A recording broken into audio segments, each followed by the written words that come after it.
I welcome everyone to our seminar today. Our speaker today is Duwenig from University of Wollongong, but she's now at Victoria, the British Columbia, Canada.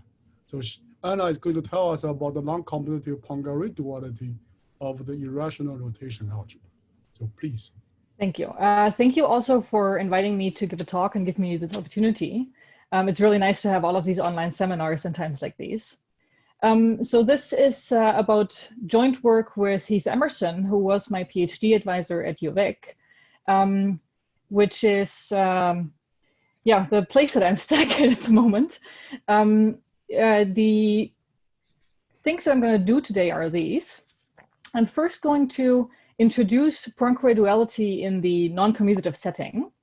I'm going to give you a few of the well-known examples from the past and the common theme that they share. I'm going to quickly look at the irrational rotation algebra, which is a known example already. Like it's due to Kahn that the irrational rotation algebra is Poincaré self-dual. And you might be wondering, so why do you give this talk? But we're going to get to that. A Poincaré duality consists of two pieces, namely a k-homology class, which is Kahn's spectral triple. Can everyone see my my mouse here so that I know that when I point to things, people see it?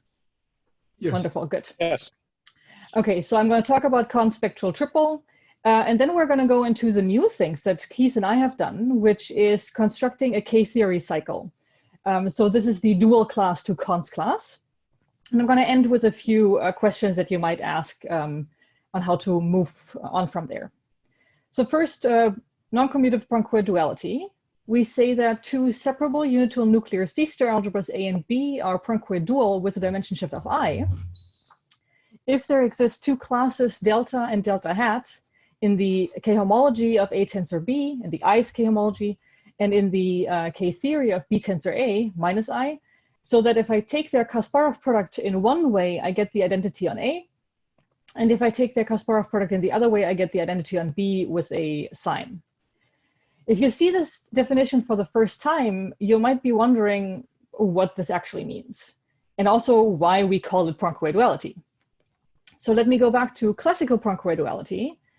Given a closed-oriented manifold, its cohomology groups and its homology groups are isomorphic, with a dimension shift of the dimension of the manifold.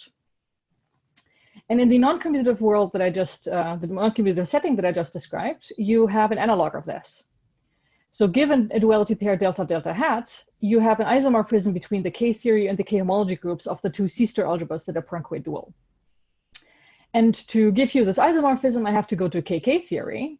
So you view the k-theory of A as KKCA and k-homology of B as KKBC. And then to go from the k-theory of A to the k-homology of B, you take right Kasparov product with the k-homology class delta.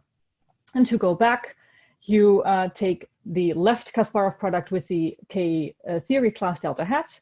And the fact that I have a flip here just comes from the fact that I chose to define Poincaré duality with A tensor B for delta and B tensor A for delta hat.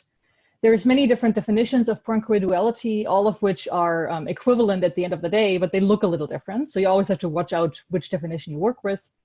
So this is where this flip comes from. And so we see from this why the word Poincaré duality for the non-commutative setting really has the property that we want from a duality, right? You have this isomorphism between the k-theory of one and the k-homology of the other C-star algebra.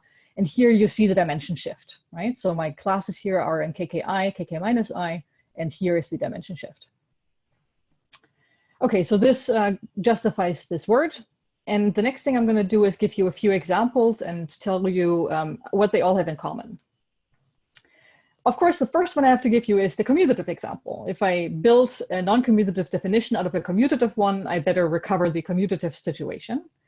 So given a closed spin-C manifold, its C-star algebra is Poincaré dual to itself with a dimension shift of the dimension of the manifold. And here, notice that I replaced what used to be oriented with spin-C. The reason for that is that I replaced homology and cohomology with k-theory and k-homology. So spin-C is the k-theoretic analog of orientation. The next example is given a 0, 1 valued matrix with no 0 rows and columns.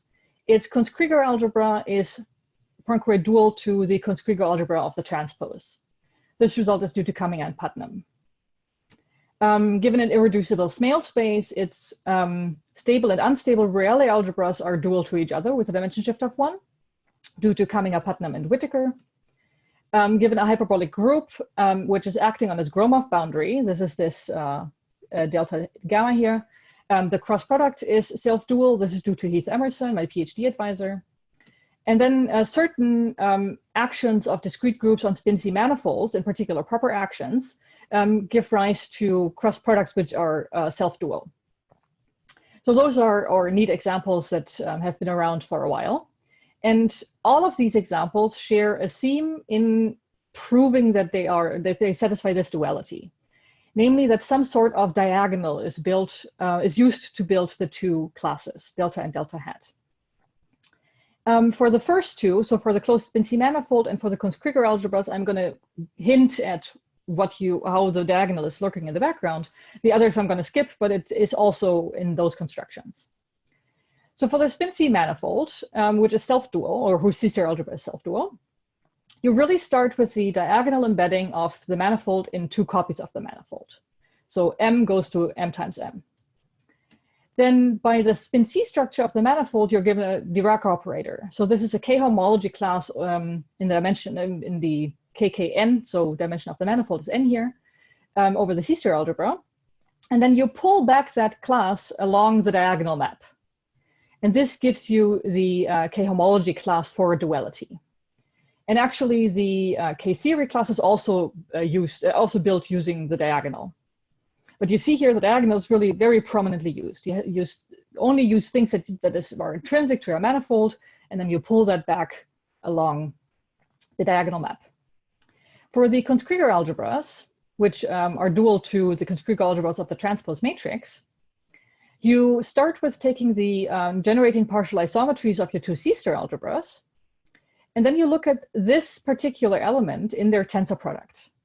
So here, notice I am looking at the partial isometries generating OX, the partial isometries generating OX transpose, and then I'm summing in a diagonal fashion.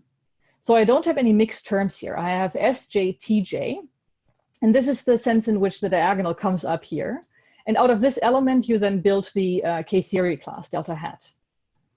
The fact that I have a suspension here accounts for the fact that I want my duality to be with dimension shift of 1.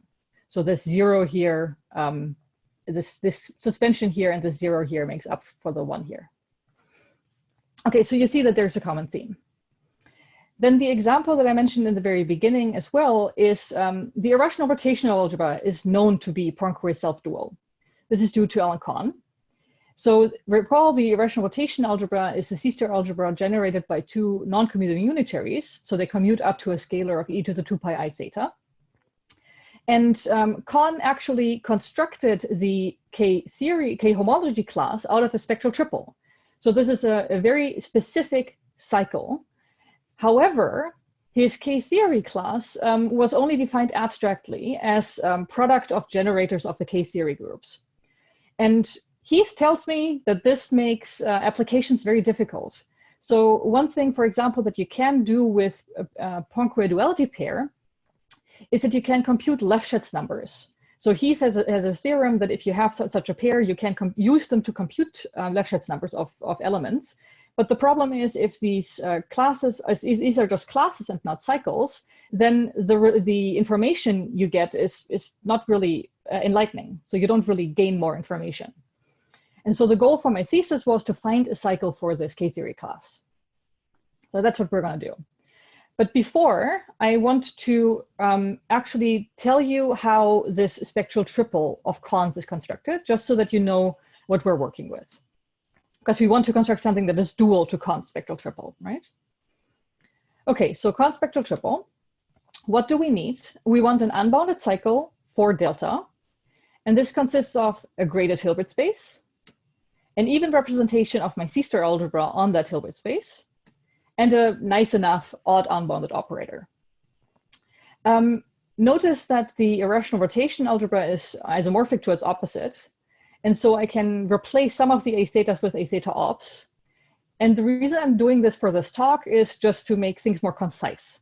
So you can do this whole construction without referring to a theta op, but I think it's a little easier to understand cons construction if you use the opposite algebra. So we start with the graded Hilbert space. And we're just taking the first thing that falls into our lap. In the irrational rotation algebra, you have this dense star subalgebra of functions of Schwarz decay. On this substar algebra, you define the trace by just picking up the coefficient in front of the 0th powers. And this extends to the unique trace of the irrational rotation algebra. This gives rise to a GNS space. And our Hilbert space is then just 2 copies of this GNS space. So I here deem the first copy graded even and the second copy graded odd. So it's a very natural thing. And in particular, if I'm in the case where I have theta is 0, so that my C-star algebra A theta is now 2 commuting unitaries, generated by 2 commuting unitaries. So it's just functions on the 2 torus. In this case, my Hilbert space is just 2 copies of L2 on the 2 torus. So a very, very natural thing to consider. The next thing I need is an even representation of my C-star algebra on that Hilbert space. So what do? I build my Hilbert space out of these functions of Schwarz decay, and these functions of Schwarz decay act on itself by left and right multiplication. And these left and right multiplications therefore induce an action on the left and on the right on my Hilbert space, and I can just let my a theta times a theta op act on the left by letting a theta act on the left and a theta op acting on the right by multiplication. And this gives rise to the representation that I want to consider. So I just take 2 copies of this. Again, in the case where I have no rotation, so I am just functions on the 2 torus and my Hilbert space is just L2 on the 2 torus 2 copies, then this is really just multiplication. So nothing fancy. The last thing I need is a nice enough odd unbounded operator. And again, on my dense star subalgebra, I have these 2 very natural derivations. I pick up either the exponent of my V generating unitary or of my U generating unitary. So in the situation where I have no rotation, these 2 derivations correspond literally to differentiation. So you differentiate along the first direction or along the second direction. So those are really the 2 things that you want to consider. And now Kahn's theorem was that if you take this Hilbert space that I constructed for you with the representation that I gave you, and then give it this off-diagonal operator, which looks like the epitome of any off-diagonal operator to give rise to a spectral triple, is actually a spectral triple for a theta times a theta op. And this guy's class is then cons delta. So this is a very, very natural thing to consider. Now, the first thing you might be wondering is, what is special about the irrational rotation algebra? Can we generalize this? At the moment, we have made heavy use of the fact that a theta is generated by U and V, and that a theta has a unique trace, or has a trace, right? However, you can actually avoid all of this by thinking of a theta as a groupoid C-star algebra.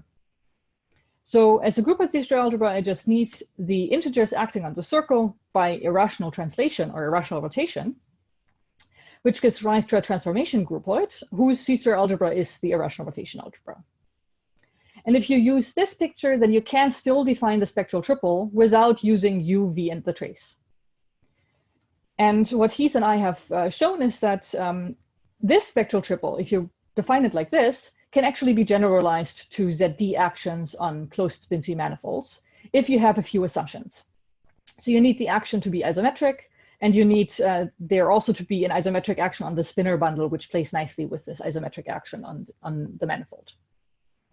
And so this gives hope to there being a more general theorem about Poincaré duality for cross products. So now we come to the new part, which is the kseries cycle. So this was the goal of my thesis: find this cycle that we know should exist. Something should be out there. So let delta had to be the class that is dual to cons. So we know that this exists. We just don't know what it looks like.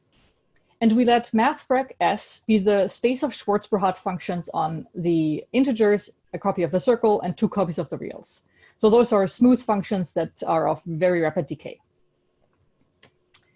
Then the theorem that we proved is that there exists a concrete right pre-Hilbert a theta module structure on this space of Schwarzschild functions, whose completion has the property that if I equip it with this, again, very nice operator, I get an unbounded cycle in KK, which actually represents this K-theory class. And here I should maybe say these M operators here, so M1R refers to the multiplication operator for the first copy of R, and M2 refers to the multiplication operator for the second copy of R.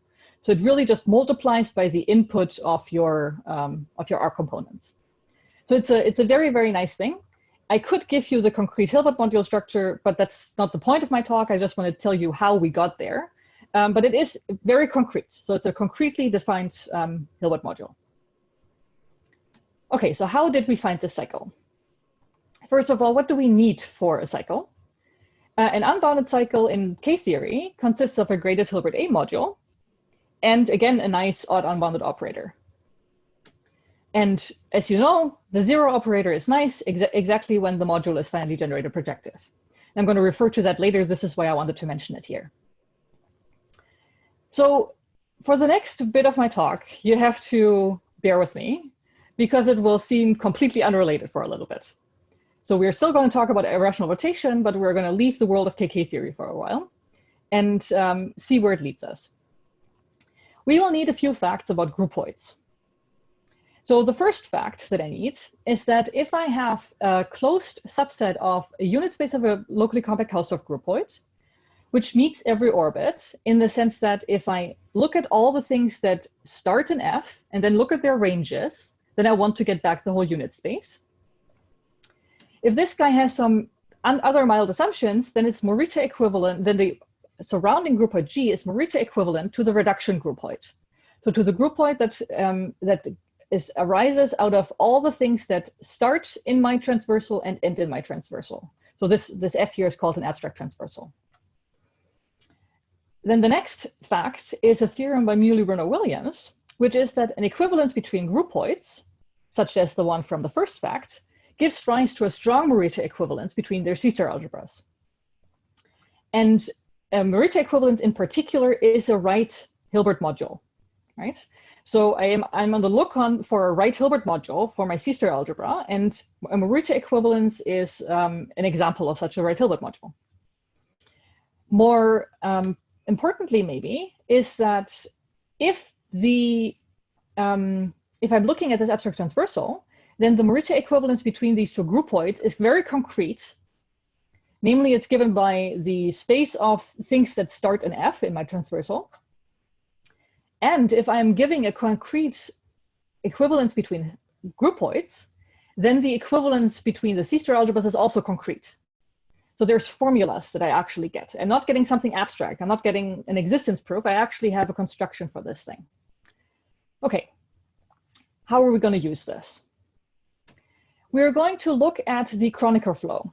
So the chronicler flow is the real numbers acting on the two torus by translating in the first component and scale translation in the second component. So here, this is just the same theta that I had in the beginning. And that gives rise to a transformation groupoid, which I will denote by B theta.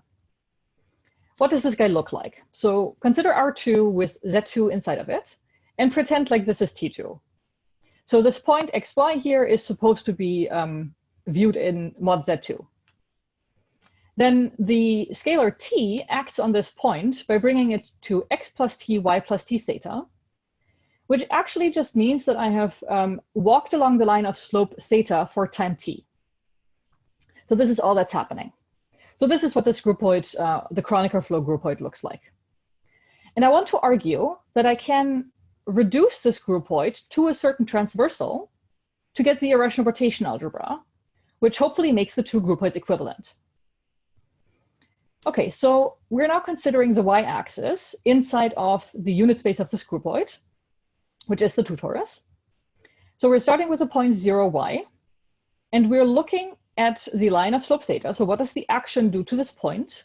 And when is the next time that we land in the y-axis? Remember, all of this is mod Z2. So all of these lines here, all of these vertical lines are all the same line.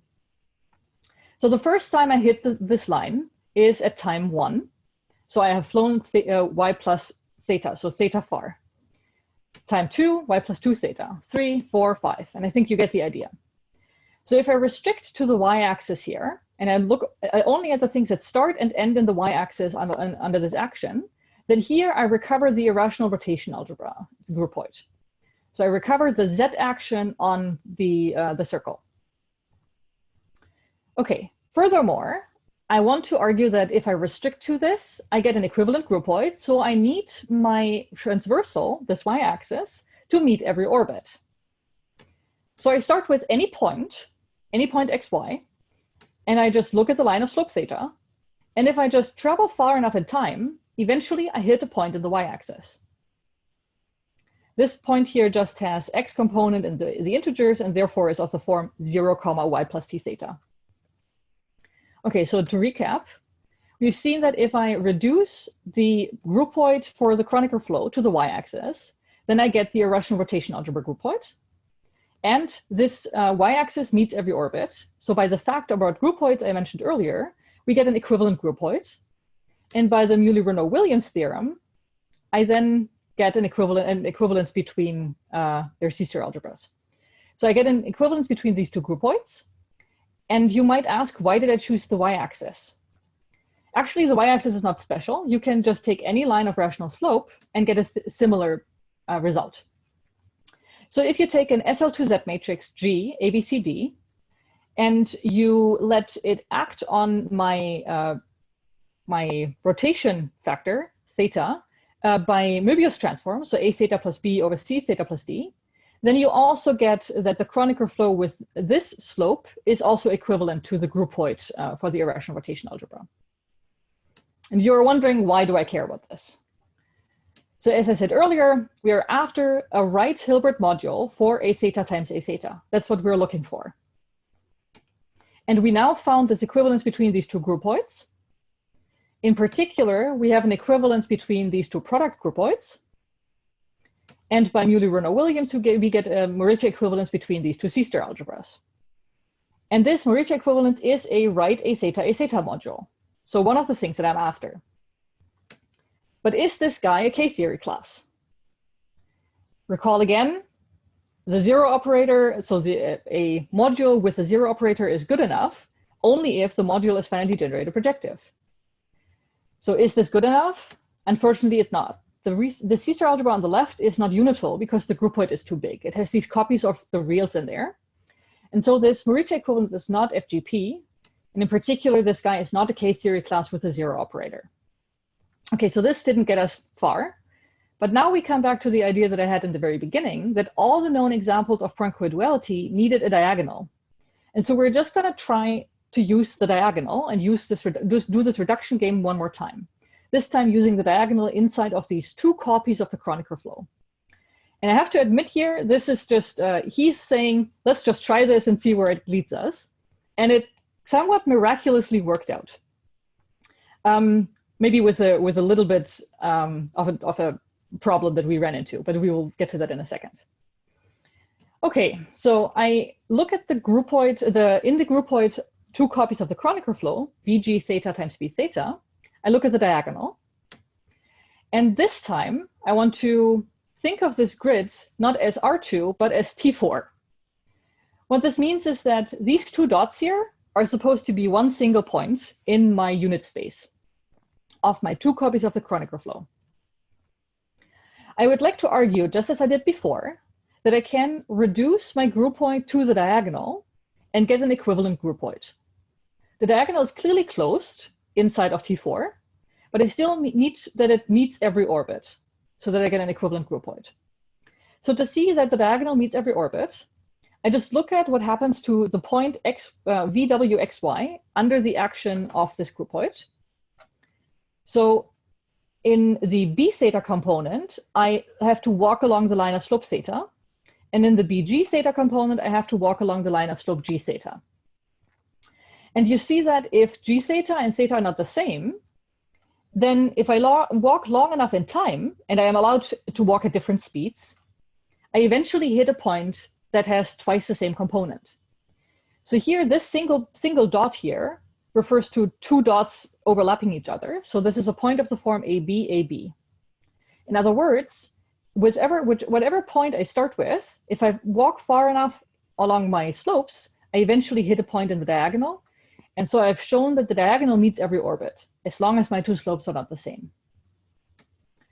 So I just repeat, if the slopes are not the same, I get that the diagonal meets every orbit. And so the reduction groupoid is equivalent to the big surrounding groupoid by this groupoid fact. Just as an example, if you start with theta being the golden ratio, then the matrix 2, 1, 1, 1 is not allowed because it fixes theta. So just to keep in mind that G theta is not theta does not only mean G cannot be the identity. So there's other cases that you have to consider.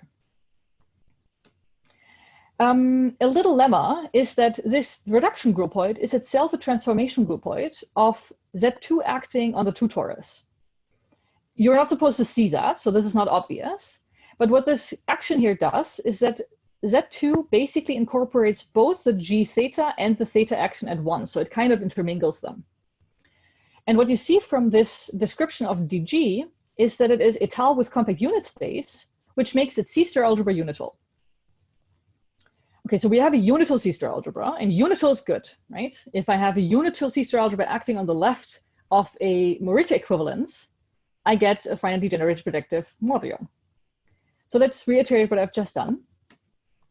We wanted a certain K-series cycle for A theta. In particular, we want a right-Hilbert A theta module. So we reduced BG, the chronicler flow, to A theta. We noticed that if we take two different slopes, then the diagonal in these two copies of my chronicler flows meets every orbit. And so we get that the reduction groupoid of that is equivalent to the two copies of the chronicler flow. It's equivalent to two copies of the groupoid for the irrational rotation algebra. The groupoid on the left is unital, which makes the Morita equivalence finitely generated projective, and therefore a cycle in the K-theory of A theta. And in a particular case where my G is just translation of theta, so it's just an upper triangular matrix, then we let LB be this FGP module. So you can define this for any G, but we are going to be interested in these particular Gs, in the upper triangular ones.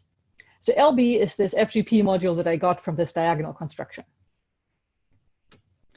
So just to repeat, the theorem that Heath and I then proved is that if you take this guy's Kasparov product with Const cycle, then you get an invertible class in KK A theta. And if you see this, you're wondering, okay, this is great, but didn't you want this product here to be the identity? You wanted this to be 1. That is what you were after. And we originally thought it was 1, but it turns out it wasn't. We made a mistake. But it was at least invertible. And invertible is good enough because we can now untwist our LB. So if you look at this here, this equality here, and now you bring this guy here onto this side, which is what I'm doing here, then you might believe me that now the product of this delta hat that I define as this product of LB with this guy's inverse with delta gives the answer 1. So if I take Const class and take its product with this class, I now get 1. So I have basically untwisted this guy. I have undone what this guy doesn't quite do. So this guy satisfies the equality that I'm after and is therefore dual to Const class.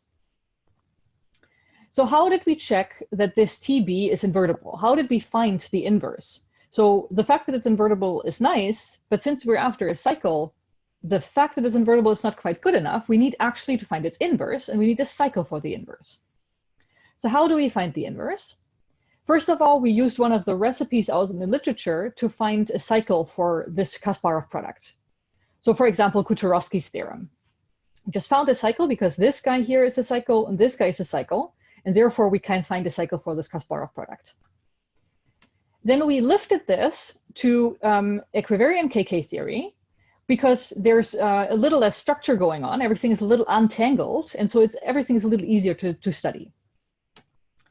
We defined the cycle for negative integers as well, we basically just saw, oh, if you look at these formulas, you can still have negative b everywhere, and it still makes sense. It still gives you rise to a cycle. So this is still well defined, and b0 as well. Then we moved into RKK, because these additional copies of the reals that you get in RKK gave us enough room to show that the map that sends the integer b to our TB is actually a group homomorphism. So as a consequence, not only do we know that TB inverse exists, but it is given by T minus B, for which we have a cycle, right? We defined this cycle T minus B in this step here. Okay, so the punchline was, this guy is dual to cons. So if I have my LB, this is this guy that I defined out of the diagonal instead of the two chronicler flows, and this guy here was then the product of this with cons class, the TB. And then if I invert LB by TB inverse, then I get something that is dual to cons spectral triple. And along the way, we have shown that this guy here is actually is given by a specific cycle that we have a formula for. And so we have cycles for all the ingredients that make up delta hat. And we can, again, use one of these recipes in the literature to find the Kasparov product of these two things and find a cycle for delta hat. And for anyone who has not ever used these recipes, this is actually still quite hard. So you can do it. It's something where you just have to sit down and work hard, but it works. But it is maybe not as easy as I make it sound when I say use recipes. So this was the general idea. Again, this is a theorem that we proved with this general idea. We proved that there is a very specific Wright-Hilbert a theta module with a very specific operator which represents the class, the K-theory class that is dual to cons spectral triple, and therefore implements the K-theoretic duality, Poincaré duality for the irrational rotation algebra. And let me just repeat what was the idea of the proof. We take an SL2Z matrix G, which does not fix theta. We prove that the diagonal groupoid inside the two copies of the chronicler flow is equivalent, and that is equivalent to the two copies of the irrational rotation algebra groupoid. We get a Morita equivalence between their sister algebras by Muley, Renault, Williams. This is FGP and therefore defines a class in the K-theory. For upper triangular matrices, we could define this very specific Kasparov product of my FGP module with cons class. We found a cycle for it and showed that its inverse is also implemented by a specific cycle. And then we could define this delta hat as this untwisted FGP module. So this is the FGP module, and I'm untwisting it by this Kasparov product. And I have cycles implementing this guy, and so I can compute it explicitly.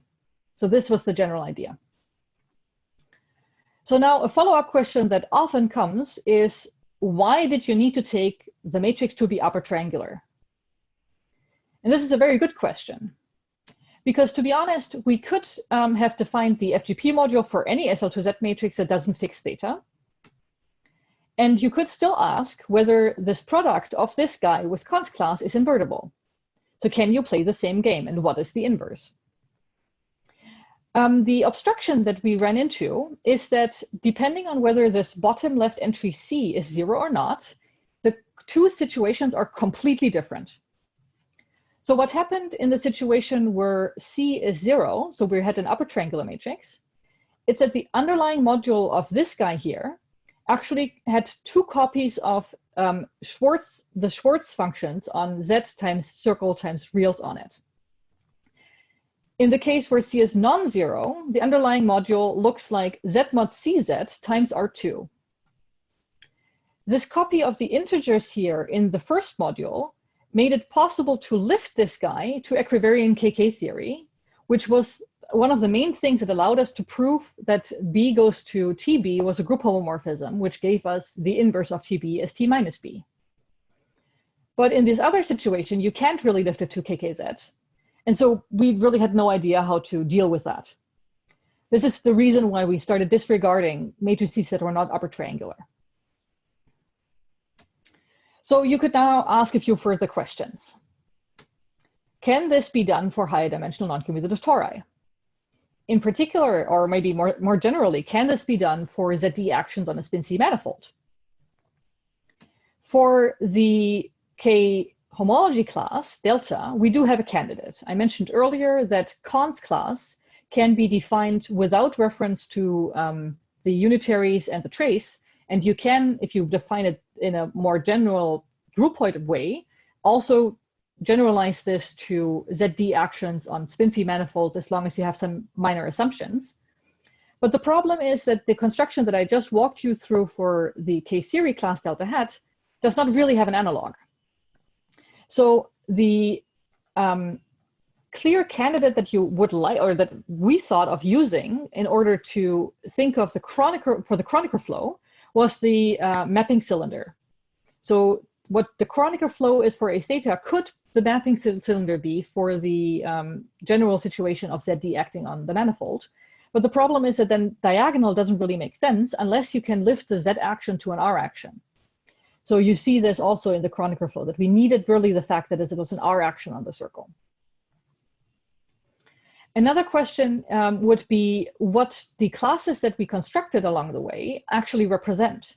So what is this LG? Again, LG is this finitely generated projective module that I constructed out of the diagonal inside of the two copies of the chronicler flow. What is this? And similarly, what is TG? TG is the Kasparov product of LG with Kahn's class delta. And one indicator that these two classes could be interesting is the following little fact, namely that the Morita equivalence between A theta and the chronicler flow, and the chronicler flow and another A theta, actually gives rise to a strong Morita equivalence between AG theta and A theta, which represents a very specific kseries class. So again, the left algebra is unital, so it's FGP and it is a kseries class.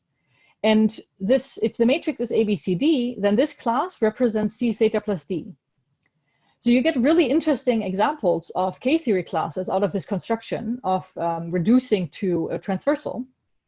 And therefore, it's not far-fetched to ask what interesting things these might be. We haven't really looked into this yet, though. But this is an indicator that there might be something interesting hiding there. And I think this is where I should stop. And thank you for listening.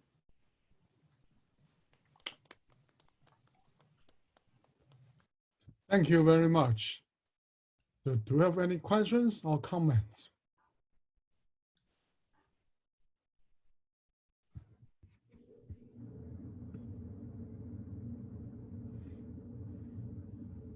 I have a question. How far could you possibly push this in the direction of other non-commutative tori, higher dimensions? Have you tried that?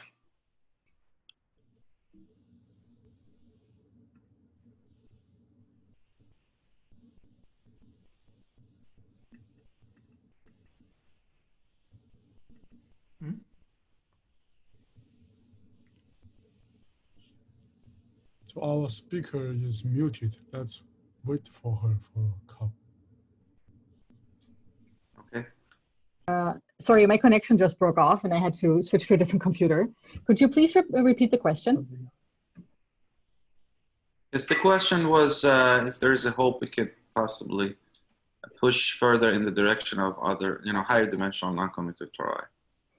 I did think about this a little bit with someone else, but we haven't actually sat down yet. We haven't sat down and actually did the big chunk of work that needs to be done. I do have high hopes that if it's not true for general manifolds, then it should at least be true for higher dimensional non-commutative tori, yes. But I haven't actually done it.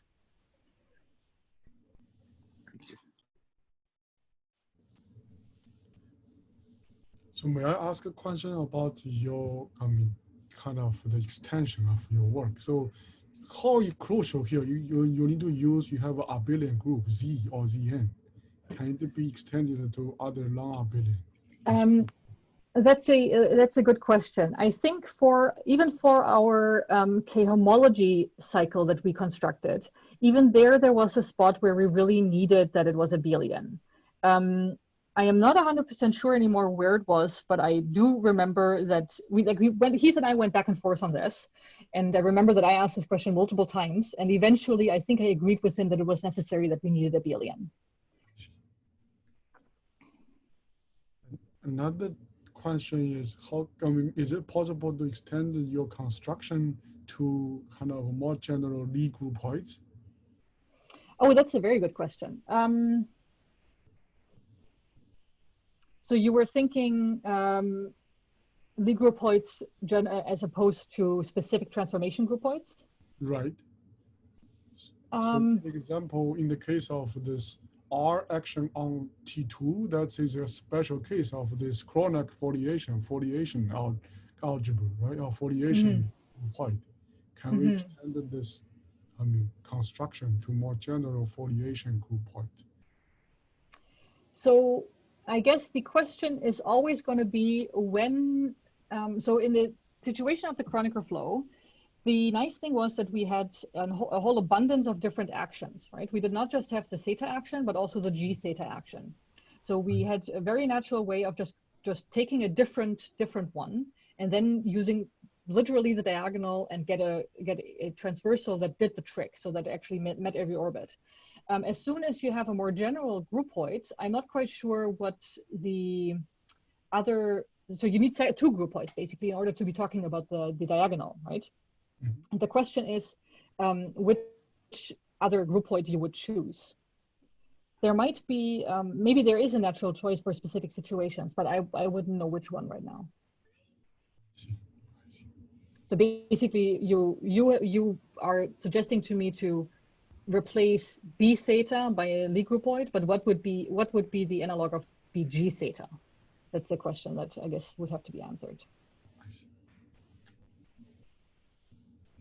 Thank you. So do you have any other questions or comments to Anna? Yeah, I just like to comment. What you're really doing when you make those transversals is you're working within a context of foliated spaces. And then those theorems you quoted are true with weaker assumptions on the transversals. I mean, it's a little technical, but the transversals it's really just a standard Borel space that's the key point. And so that would mean that when it came to a different situation where you were having difficulty because you couldn't see what the transversal were, that you might be more flexible in your choice of transversal. You'd have more options, which is something to think about. How much more general does this go, though? So I do know that there are situations where you don't need to ask for closeness, for example, but I actually don't remember what the options were. But I remember that there were some topological things that one could get rid of, but I'm not 100% sure how much further you can generalize this. Well, I'm rusty on this. I haven't looked at this in years, but I think the condition is, for example, with the transversal, that it has to hit each lid at least once and most countably often, which gives you a lot of flexibility in how you choose it. That does sound a lot more flexible than what I was working with, yes. Yeah. Thank you.